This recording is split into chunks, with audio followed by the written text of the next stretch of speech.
एक जगन्नाथ भगवान के एक भक्त थे, उनका नाम था अंगद जी। क्या नाम था? बहुत ध्यान से सुनना। श्री अंगद जी जो थे, ये एक राजा के सेनापति थे, और राजा जो था ना, वो इनका भतीजा ही था। एक चरित्र सुनाऊं एक भक्त का, अंगद जी का, बहुत ध्यान से सुनना। अंगद जी अपनी पत्नी से बहुत प्रेम करते थे, और उनकी पत्नी सत्संग से बहुत प्रेम करती थी। ठाकुर जी की कथा, कीर्तन, वैष्णव वार्ता, इनमें उसकी बड़ी रुचि। लेकिन अंगद जी को कथा आदि में बिल्कुल कोई रुचि नहीं थी। अपनी पत्नी से कहते थे, सुनो, तुम खूब कथा सुनो, खूब मंदिर जाओ, जो तुमको करना है करो, पर मुझसे कभी नहीं कहना कि तुम करो, मेरे को कभी नहीं छेड़ना। पत्नी के मन में आता तो था कि ये भी भजन करें, लेकिन कोई बात नहीं, जैसी हरी इच्छा। अंगद जी रोज शाम को आते, पत्नी के पास बैठते, खूब प्रेम करते थे अपनी पत्नी से। एक दिन एकादशी का दिन था, आज एकादशी है। एकादशी का दिन बड़ा महत्वपूर्ण माना जाता है। तो एकादशी के दिन अंगद जी की पत्नी ने कुछ संतों को अपने घर बुलाया और सत्संग होने लगा घर में। प्रवचन ऐसे ही घर में बैठ के सब करने लगे। शाम को अंगद जी जब लौट करके आए, उन्होंने देखा घर में तो आज अलग ही रौनक है, इतनी सारी भीड़ आ रखी है, सब लोग नाच रहे हैं, गा रहे हैं, कीर्तन कर रहे हैं, कथा सुन रहे हैं। अंगद जी को बड़ा गुस्सा आया। मेरी आज्ञा के बिना मेरे ही घर में प्रवचन हो रहा है, मेरे ही घर में सत्संग चल रहा है, अरे कभी रोका तुमको कहीं जाने से? खूब जाओ, बाहर जाके कितना भी कथा सुनो, घर में क्यों करवा रही हो? तो अंगद जी ने जाकर के व्यासपीठ पर वैसे व्यास जी का अपमान कर दिया। बोले कि आपसे हाथ जोड़ के विनती है, तुरंत चले जाइए, ये मेरा घर है, मेरी अनुमति के बिना आप यहां कैसे आए?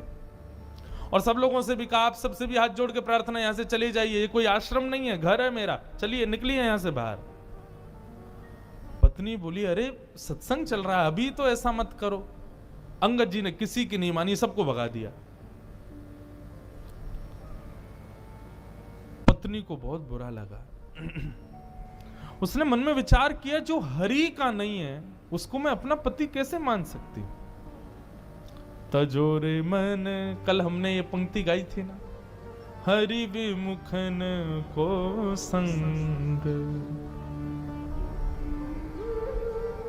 कई लोग मुझको इस बात पर कह देते हैं, महाराज जी आप क्या शिक्षा दे रहे हो लोगों को? क्या ऐसे पति को छोड़ दें, पत्नी को छोड़ दें? तो इस प्रकार से तो गृह कलेश हो जाएगा। भैया देखो, एक बात आपको बताऊं, मानव का स्वभाव है, वो शरीर से यदि किसी को स्वीकार कर रहा है तो वो स्वीकार्य नहीं है, मन से स्वीकार करे वो स्वीकार्य माना जाता है। हम शरीर से किसी को अपना मानते हैं तो वहां पर हमारा संबंध पुष्ट नहीं होता। संबंध की पुष्टि तो हृदय से होती है, हृदय से आप उसको मानते हो कि नहीं। और कोई व्यक्ति यदि शरीर से ना भी हो, हृदय से यदि आप उसको स्वीकार कर चुके तो निश्चित है आपका संबंध पक्का है।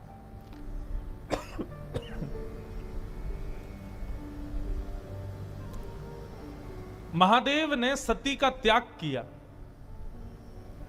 लेकिन ऐसा नहीं कि सती को कैलाश से ही कह दिया हो कि आप चली जाओ अपने मायके में जाकर करो ना। बस मानस जी में गोस्वामी जी कहते हैं, बगल में जो आसन लगाते थे उसको सामने लगा दिया, बस इतना ही त्याग किया। और ये त्याग किसका था? शरीर का त्याग नहीं था, हृदय से त्याग था। तो इसलिए भैया, यदि ऐसे लोग परिवार में हैं, ऐसे लोग मित्र हैं, ऐसे लोग ऑफिस में काम करते हैं जो भगवत संबंध नहीं रखते, उनका शरीर से त्याग नहीं करना है, मन से त्याग करना, मन से कभी उनको स्वीकार नहीं करना है। अंगद जी की पत्नी ने आज अपने पति का हृदय से त्याग कर दिया और घूंघट कर लिया और कहा कि अब आज के बाद मृत्यु पर्यंत मैं आपको अपना मुख नहीं दिखाऊंगी, ना आपका मुख देखूंगी। आपकी पत्नी हूं, आपके संगी रहूंगी, आपकी सेवा करूंगी, पातिव्रत धर्म का पालन करूंगी, लेकिन हृदय में आपके लिए कोई स्थान नहीं आज के बाद। अंगद जी की पत्नी अब तो घूंघट करके रहती है, अंगद जी ने मुंह ही नहीं दिखाती अपना अंगद जी को। 1 महीना 2 महीना 6 महीने बीत गए महाराज। अंगद जी बड़े उदास, बहुत प्रेम करते थे अपनी पत्नी से। अब तो कार्य में भी मन नहीं लगता। एक दिन ऐसी घोड़े पर बैठ करके कहीं जा रहे थे, तो चलते चलते उन्होंने देखा कहीं कथा चल रही है। मन में आया इसी कथा ने ही मेरा घर बर्बाद करवा दिया, इसी की वजह से सब खराब हुआ। 2-3 दिन बाद फिर से निकले तो फिर कथा चल रही थी, तो मन में आया कि ये कथा में ऐसा होता क्या है जो मेरी पत्नी को इतना प्रिय लगता है, चल के सुनूं। अंगद जी आकर के पीछे उदास हताश तो बैठे ही थे, घर में मन लगता नहीं है, आके बैठ गए। कथा में बंधुओं 3 प्रकार के लोग आते हैं। पहले आमंत्रित लोग, जिनको निमंत्रण दिया गया है कि भैया हमारे घर में कथा है, आपको आना है।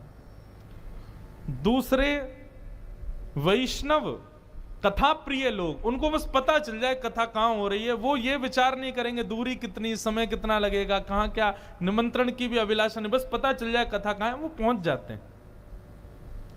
और तीसरे संसार के मारे दुखियारे लोग, जिनको घर में या व्यापार में कहीं भी कुछ मिल नहीं रहा है, बड़े उदास अपने जीवन में जी रहे हैं, वो आके कथा में बैठते हैं। तो ऐसे ही अंगद जी आकर के बैठ गए। अंगद जी आकर के बैठे तो निश्चित कथा सुनते सुनते उनके हृदय को बड़ी शांति सी मिली।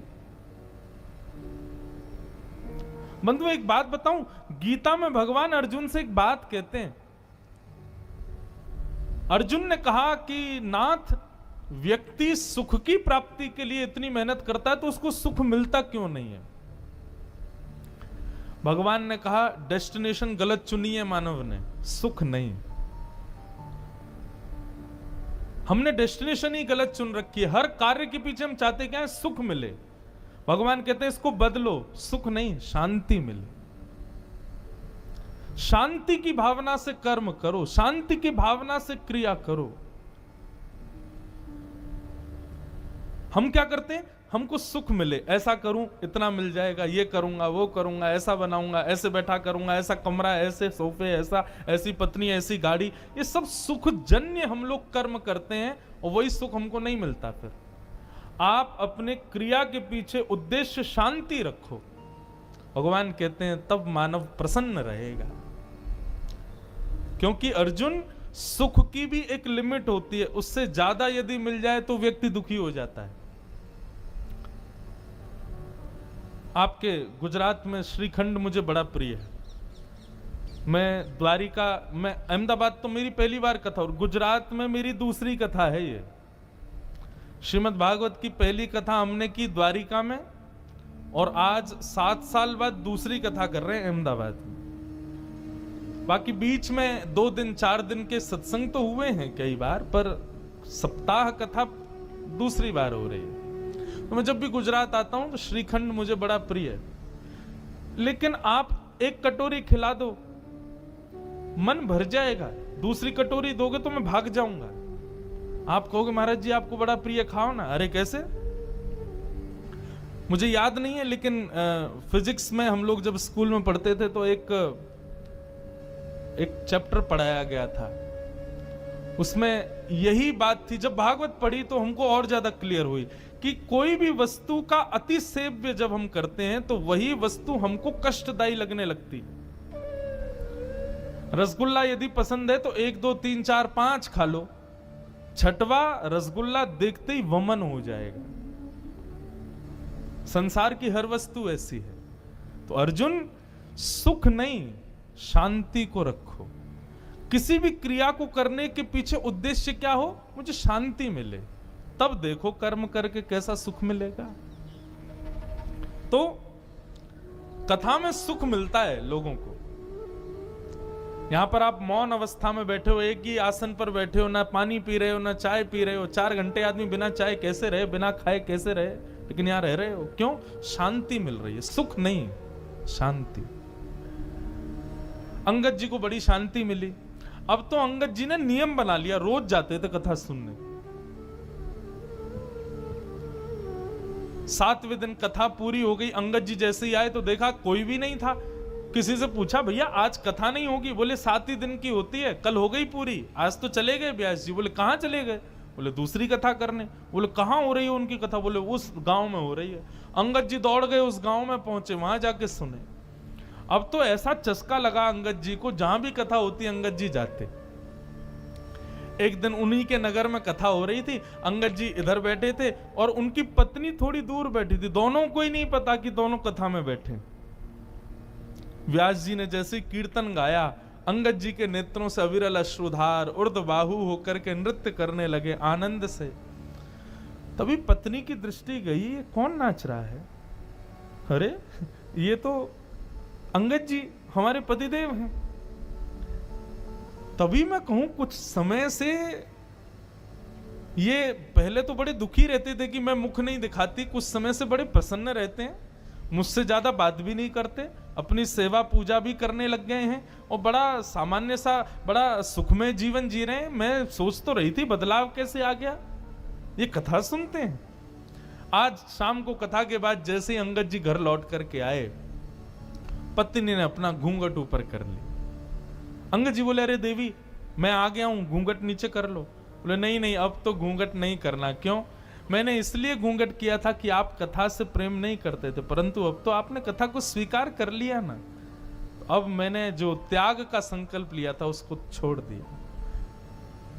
अंगद जी बोले, वो बात तो ठीक है, लेकिन मैं तुमको सत्य बताऊं, जब से मैंने कथा सुनना प्रारंभ किया ना, मुझे पहले तुम्हारे रूप में बड़ी आसक्ति थी, पर अब मुझे वो आसक्ति नहीं है।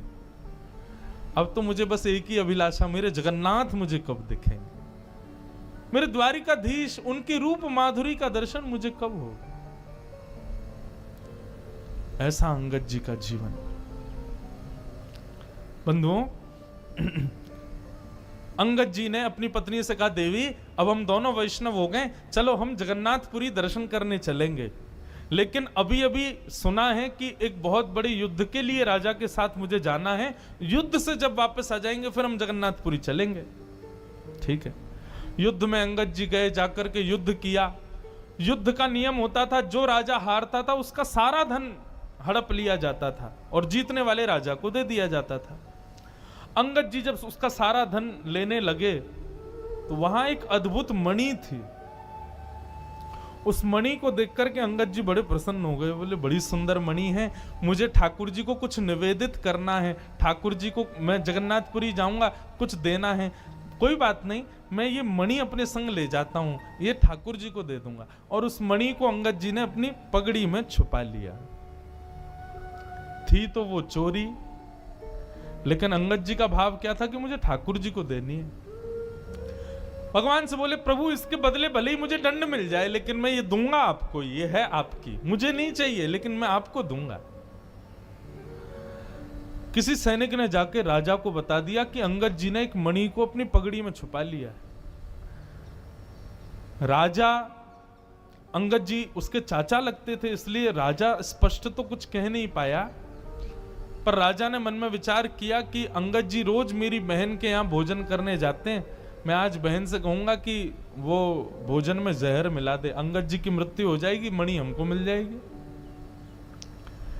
अंगद जी आज भोजन करने के लिए राजा की बहन के यहां गए, तो अंगद जी का नियम था कि भोजन का पहला भाग राजा की बहन की छोटी बेटी को गोद में बिठा के पहले उसको खिलाते थे, फिर स्वयं पाते थे। आज उसने अपनी बेटी को कहीं छुपा दिया, बोले अंगद जी कहीं खिला ना दे, इसमें तो जहर है। अंगद जी भोजन करने बैठे, कहा बिटिया चलो लाओ अपनी बेटी को लेके आओ, उसको मैं थोड़ा खिला दूं फिर मैं पाऊं। बोले मेरी बेटिया तो आज माँ के पास गई है, मेरी मायके गई है, आज वो है नहीं, तो आप आज अकेले ही पालो। अंगद जी बोले, बेटा ये तो मेरा नियम है, उसको खिलाए बिना तो मैं कभी नहीं खाता। अरे वो मेरी प्राण प्यारी है, मैं उसको साक्षात जगदम्बा के स्वरूप में देखता हूं, पहले उसका भोग लगाता हूं तब पाता हूं, अब जब तक उसका भोग नहीं लगेगा मैं तो नहीं पाऊंगा। तो राजा की बहन ने सोचा, ये मेरी बेटी से इतना प्रेम करते हैं और मैं इनको जहर दे रही हूं। उसने थाली उठा ली, बोले कि ये पूरा भोजन ही आपके लायक नहीं है चाचा जी, इसमें मैंने विष मिला दिया है। अंगद जी ने थाली पकड़ी, बोले तुमने इसमें विष मिला दिया? बोले हाँ। बोले क्यों? मेरे भाई को वो मणि चाहिए जो आपने पगड़ी में छुपा रखी, इसलिए उसने मुझसे कहा कि विष दे दो। पर आपका प्रेम देख करके मेरा मन हो रहा है कि मैंने बहुत बड़ा अपराध किया, मैं ये विष आपको नहीं दे सकती। अंगद जी बोले वो सब बात छोड़ो, ये बताओ क्या तुमने इस थाली का भोग लगाया था भगवान को? उसने कहा हाँ, भोग तो मैंने लगाया था। बोले तुमने विष वाला भोजन ठाकुर जी को खिला दिया? बोले क्योंकि आप बिना भोग लगाए पाते नहीं है, इसलिए भोग तो मुझे लगाना पड़ा। अंगद जी बोले अब तो इसको मैं ही पाऊंगा, जब विष ठाकुर जी ने पा लिया तो मैं कैसे छोड़ूं? और अंगद जी जबरदस्ती हठ पूर्वक उस थाली को लेकर के बैठ गए और एक एक कवल खाने लगे।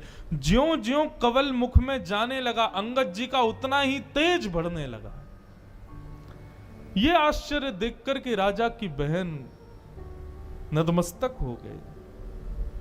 जाको राखे साइया, मार सके ना कोई, बाल न बाका कर सके जो जग बैरी हो।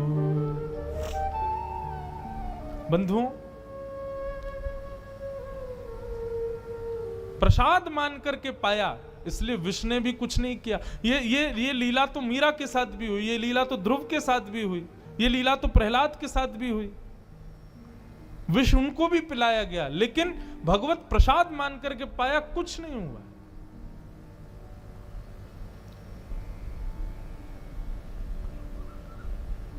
अंगद जी महाराज अपनी पत्नी से जाके बोले देवी अब हमको विलंब नहीं करना चाहिए, क्योंकि राजा मेरे पीछे पड़ गया है, वो कभी भी मेरा वध कर सकता है। मेरा वध कर दे मुझे चिंता नहीं, पर मुझे जगन्नाथ जी को एक बार देखना है।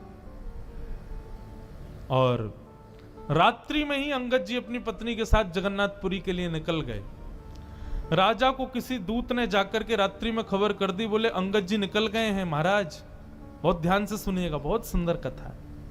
आज बहुत दिन बाद में अंगद जी का पूरा चरित्र पता नहीं क्यों सुना रहा हूं। हमारे पूज्य नाना जी भागवत के वक्ता थे, वो कहते थे कि कभी अनायास किसी भक्त का भाव कथा कहते कहते आ जाए तो यही समझना चाहिए लाला कि वो भक्त उस कथा में पधारे हैं, वो भक्त अपनी उपस्थिति दर्ज करा रहे हैं, इसलिए व्यासपीठ से बुलवा रहे हैं।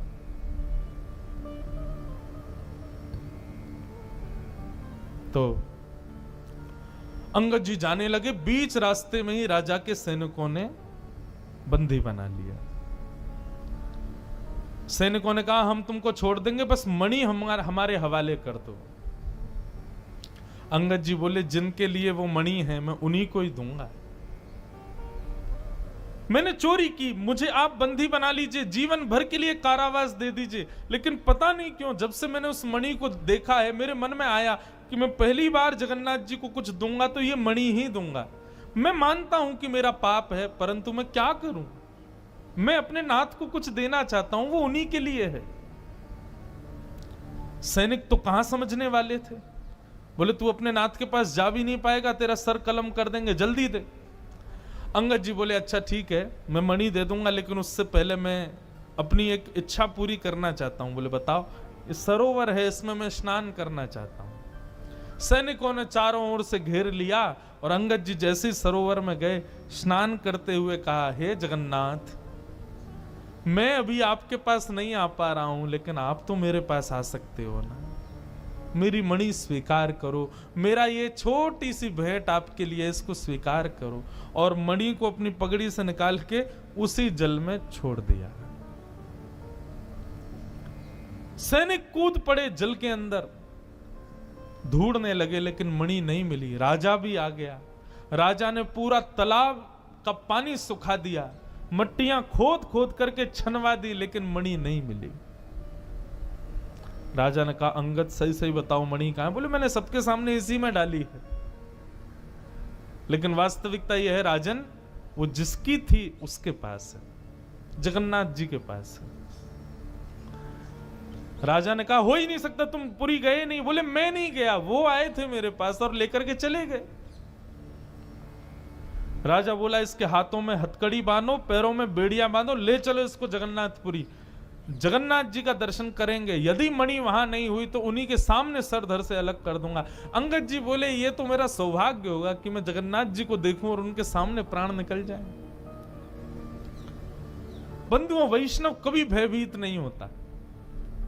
अंगद जी के हाथों में हथकड़ियां, पैरों में बेड़ियां, सैनिकों ने नंगी तलवार गले में रखी है, और जैसे ही पूरी जगन्नाथ के मंदिर में प्रथम बार प्रवेश किया अंगद जी ने, और जैसे ही महाप्रभु श्री जगन्नाथ जी को देखा है, उनके मुखमंडल का दर्शन किया, दर्शन करते ही क्या पाया, श्रृंगार में ठाकुर जी की ठोड़ी के नीचे सबसे श्रेष्ठ माला के रूप में वो मणि ही ठाकुर जी को पधराई हुई थी, श्री जगन्नाथ जी के गले में धारण करा रखी थी। राजाओं ने, सैनिकों ने जब ये दृश्य देखा कि श्री जगन्नाथ जी के गले में वो मणि, नतमस्तक हो गए अंगद के आगे। तो तुम्हारी भक्ति को प्रणाम है अंगद। लेकिन अब अंगद जी को जब ये बात दिख रही है कि मेरे द्वारा प्रस्तुत कोसों दूर से वस्तु जगन्नाथ जी ने स्वीकार कर ली, मतलब मेरे प्रेम को, मेरी भक्ति को स्वीकार कर लिया, हथकड़ियां हाथ में, बेड़ियां पैरों में, और देखते देखते जगन्नाथ जी को अंगद जी ने वहीं अपने प्राणों को त्याग दिया, महाप्रभु जी में विलीन हो गए। ऐसी प्रेम लक्षणा भक्ति श्रीमद् भागवत प्रदान करती है। मैं कहता हूं अपनी कथाओं में, भागवत जी नहीं होती तो हमें कभी मीराबाई नहीं मिलती, श्रीमद् भागवत नहीं होती तो हमें कभी सूरदास नहीं मिलते, श्रीमद् भागवत नहीं होती तो ऐसे प्रेम युक्त वैष्णव भक्तों के चरित्र हमें कभी नहीं मिलते, क्योंकि इन सबका सृजन भागवत नहीं किया है। तो भागवत किसको देती है? श्री कृष्ण को प्रदान करती है। इसलिए भैया मेरी आप सबसे प्रार्थना, श्रीमद् भागवत से और कोई आकांक्षा मत रखो, और कोई संकल्प मत करो, और कोई अभिलाषा मत रखो। श्रीमद् भागवत केवल और केवल कृष्ण प्रदान कर सकती। कई लोग अपने पितरों के लिए कथा कराते हैं, महाराज जी हमारे पितृ निवृत्ति के लिए कथा, तो मैं उनको एक बात कहता हूं, कथा कराने के बाद तुम्हारे पितृ मुक्त नहीं होंगे, तुम्हारे पितृ मुक्त हो गए हैं, इसीलिए तुम्हारे मन में भाव आई है कि चलो हम कथा करा लेते हैं। कथा कराने के बाद पितृ मुक्त नहीं हुए भैया। उस परिवार के मन में संकल्प उठ जाए कि हमको कथा करानी है, तो उसी समय समझ लेना पितृ मुक्त हो गए। पितरों ने ठाकुर जी से प्रार्थना की और ठाकुर जी ने हमारे हृदय में यह भाव प्रकट किया कि हम कथा कराएं। भागवत श्री कृष्ण से प्रेम कराते।